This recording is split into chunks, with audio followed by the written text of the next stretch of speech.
chân tiri an che dong cross thanga min tuar sa tu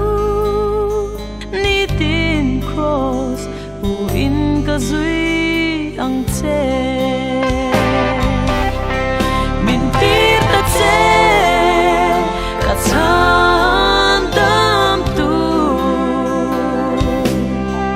ka tan cross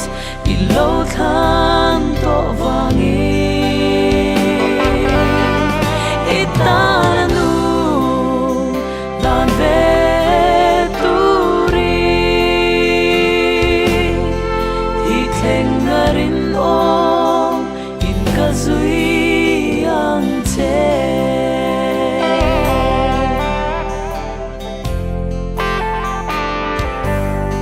min tir ta che koi mun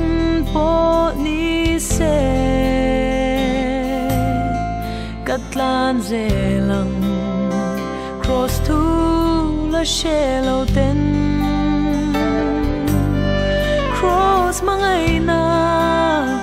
thu an lo shiat ve na kapum mai yan karon in la ne min tir ta che ka chan dam tu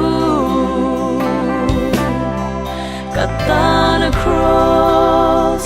i lo than to vangi i tan nu lan ve tu ri i theng ngarin o in ka zui ang che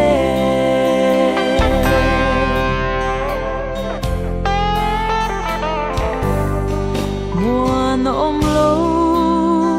he kho vel hi zong lungai tra na le buai na theng chini ka kong min da chin he lei cham chu ngi ma se kalal pan min ne sak thi min tir ta che ka chan dam tu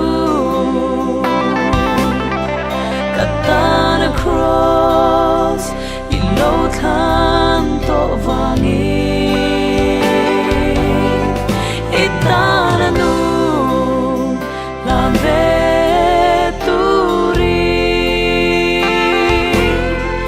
i theng ngarin o in ka zui ang che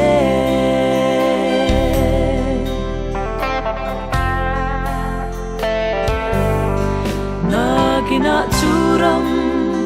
moya kan chola lungdu chen ta ten nen kan in to ka kan lal du o bel moi kan mu ni phak zai vo reng kan bang don lo min tir ta che ka chan dam tu ka tan cross i lo than to vangi i tan nu lan ve tu ri i theng ngarin o in ka zui ang che i theng ngarin